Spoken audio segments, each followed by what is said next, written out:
everybody, welcome back to the ConMenRDW channel. I'm still here again, over here at PAX West 2024, day 3. I got a long day ahead of me, as you can clearly tell.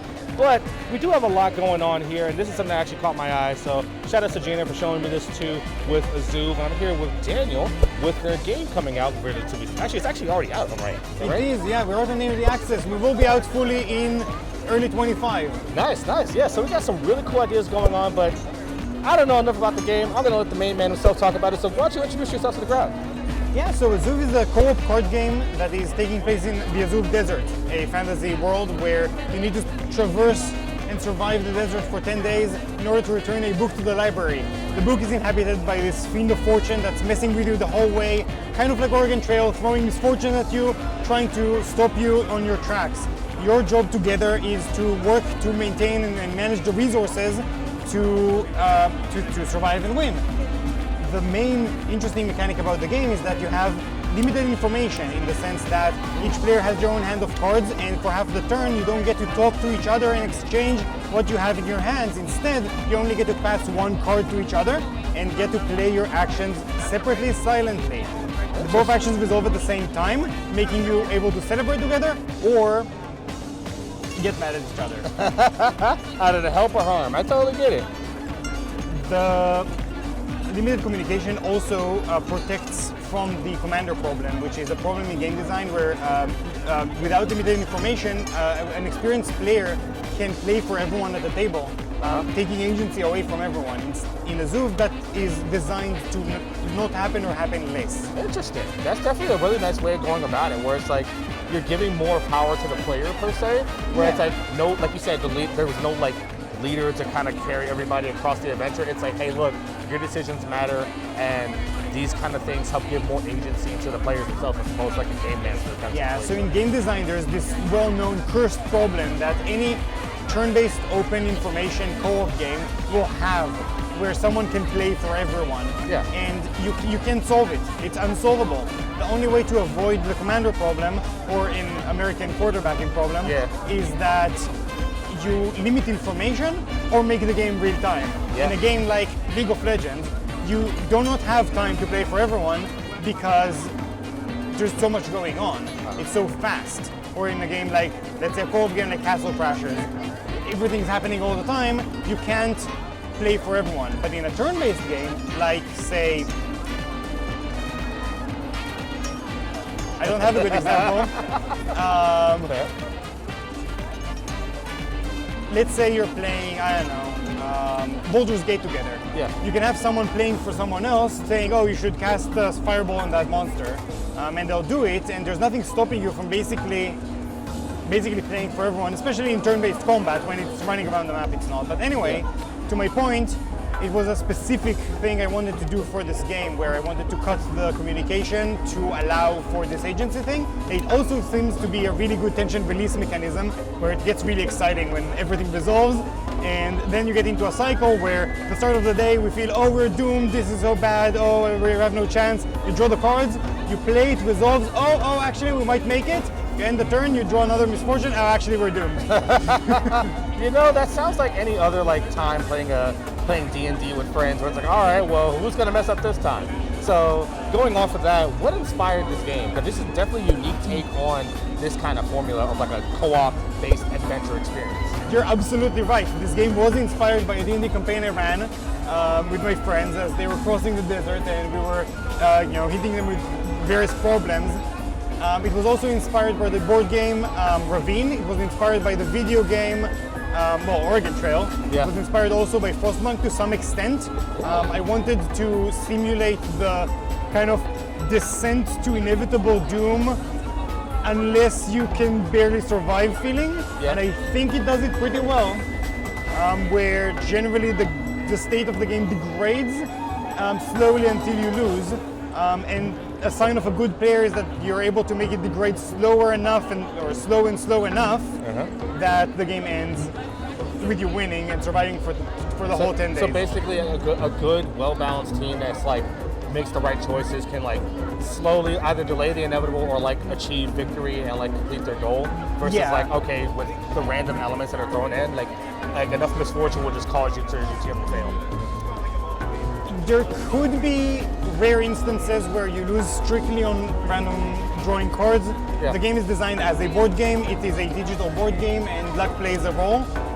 We don't rig the deck in the video game because we wanted to play authentically like the board game would. Yeah. However, a lot of people that feel like they lose because of a single bad draw wouldn't have that bad draw that make them lose if they were to play more efficiently throughout the game. Yeah, fair.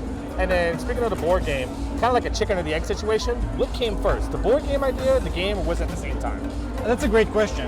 The game was designed as a board game, but I always knew I wanted to make it a video game because I'm a video game developer. Yeah. I know how to code, I know how to make video games, I've been doing it for a while, so when I designed a board game, I was designing it as a board game with paper, and I was scribbling the card stats on paper and trying to figure it out. But I always kept in mind that I want to also digitize the game. Yeah, honestly, like I was watching her play yesterday, like before we set up our appointment, and it's just like, this legit feels like a board game that was translated into a digital space, and it works very well. Like it works very well. That's why I was curious, because like with the board game that you have set up, it's like, okay, it's a little bit of both. So if you have like the friend, the game master friend, it's like, hey, I have all the board games. Come over. I want to play Azoove with you guys. I want to check this out. Or hey, kind of busy. We can't meet up in person, but let's start a campaign online, and we just link up together and get it all set up. Yep.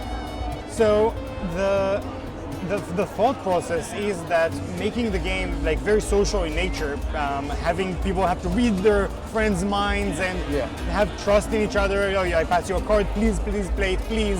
But you have a better play in hand. Oh, is that going to mess us up? Maybe you gave me a card you want me to play, but these are not compatible with each other. So I gave you a card, you gave me a card, what now? All these social mechanics play very well both online and in tabletop. However, I think the ideal way to play Azoove is actually to play with two laptops and put them side by side like battleships position, where you look at your friend's face while playing but have your own screen. Yeah, and you can't see because their the hand. video game has cool music, it does all the token manipulation for you, and it makes sure that like things run by the rules and everything like works really nicely. It plays faster and it's really nice. The downside is that you need two computers to do that. Yeah. And if you wanted to carry the game to like a tunnel or like a place where there's no internet, I'm like, oh, we have board games for that. Yeah. And also it plays for 4 players eventually too. So having 4 computers in the same space, that's also more difficult. So I think having the duality of board game and video game is a very beneficial thing, but also a great challenge.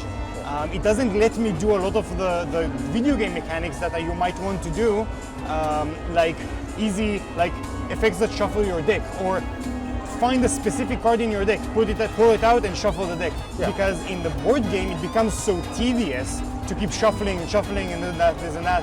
So in a way, I've been designing this game with a lot of restrictions. Yeah. And honestly, that's definitely a very fascinating way to go about it. Like you mentioned, with like a lot of games like these that have like drawing mechanics built in, where it's like, oh, you came across this, you have to discard your hand and redraw from the deck, and you got to reshuffle everything, and then especially like the setup of like getting the cards out, shuffling it, make sure everybody gets like an even amount of cards, and then it's like, all right, time to pack it up. Got to shuffle the cards again, get all the pieces, and put it back together. Yeah. Like that is, you definitely did a great job in like factoring that all in mind. Because there are a lot of games that try to do it, and it's missing that tabletop-like experience with the sake of convenience of being online, being able to play with your friends. Mm-hmm. Speaking of being online and playing with your friends, what platforms are this game available on? I know it's available on Steam, correct? Yeah, so we're currently just on Steam. Okay. We run on any platform that runs Steam, including Steam Decks, including Mac and Linux. Yep. Oh, nice. We wish to be able to expand to different platforms, but for now I'm not guaranteeing anything. Because cross-platform networking is difficult, and shipping without cross-platform networking is something I'm not willing to do. Yeah. Because I don't believe in that. Yeah, honestly, like I've mentioned this to my friends before, especially on the podcast that I'm on, that like in this generation, post-pandemic, and how the world has changed, games need to have cross-play, especially a game like this. Like at the very least, I can expect that everybody has Steam. Let's be real. So with that being said, it's a lot easier to get it available on Steam. But let's say, for example, hey, we have it available on, I don't know, Nintendo Switch, or we have it available on Xbox, and then that way it's like, okay, I want to play with my friends and start up a session, but one of my friends is on the Switch, I'm on my PC, my girlfriend's on her Xbox. How are we going to make that work? Exactly. So I definitely appreciate what you just said. You don't want to ship that out fully without having at least that feature available. Yeah, but and it's something that you might be considering if you can get that working properly. Yeah, there's another layer of this, which is if I want you to play 4 players, and I want you to play in person, and I want you to play on my video game platform, I want you to be able to have 4 machines in the same place. So if you have a house and you have a PC and a laptop and a Steam Deck and a Switch, I want them all to be compatible, Yeah. so that you can play a full game with everything available to you. And so having some of those platforms be kind of in a different networking sphere is kind of awkward. Yep, incredibly, and I can definitely imagine. Just the last couple of questions here. Firstly, I mentioned that earlier, like as we started, the game isn't currently early access. What's the price of the game going for right now? Yeah, so the game is based at 13 right now, and we're about to price hike to 15 as we put the last mechanical feature in the game in a couple months. Okay. We are currently doing a pack sale, which I don't know when this is out, but if you're in time, we have a pack sale for 25% off. Puts it at $9.75, which means to get 2 copies, it's just 20. That's a good deal. And you want 2 copies to play together. That's a good deal. Like for basically putting it in perspective, for 4 copies to play with all of your friends, once that all becomes available, you can definitely get it for like a fraction of the price as it is for a single multiplayer, a regular single player game that prices anywhere between $60 and $70. So that's definitely something to factor in. And before we go ahead and wrap, next question. Actually second to last question. For the board game, any dates or any window on when that will be available? I'm hoping to get it in 2025. I'm not sure though, because there's a lot of process still needed to be kind of figured out with that. And it also is kind of following the release of the video game, because I want to make sure that we finish balancing all the game and making everything perfect before releasing the board game, because you cannot patch a board game. That's part of the reason we started online, having an online game in the first place instead of just getting all the kinks and bugs out first before you ship out physical. It's mostly like balancing cards at the moment and making sure that everything plays really well, and also designing all the parts will also take time on top of the release of the video game. Gotcha. So I would say probably mid-late 25, but I can't really guarantee anything. I'm a very small studio, so we don't have enough resources to kind of do everything at the same time. To be honest, the fact that you have a pretty solid early access build available, and with the deal that's going on right now, I'll get this up as soon as I possibly can. Get this for a game for less than $10. Like, this is definitely worth your while. Like, I actually might get myself a copy before I head back home and grind on the editing. But that's going to be a pretty fun time regardless. So, as a wrap here, Daniel, where can we follow you for updates on the game or any new things coming out for, of course, the board games you want to keep an eye on, more content for the digital game?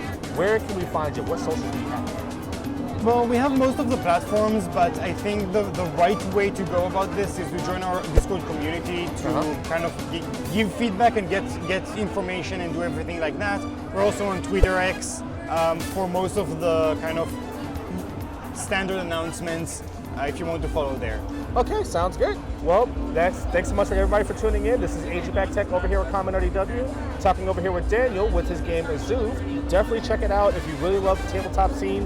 This is the kind of game for you. So definitely stay tuned, and I'll catch you guys next time.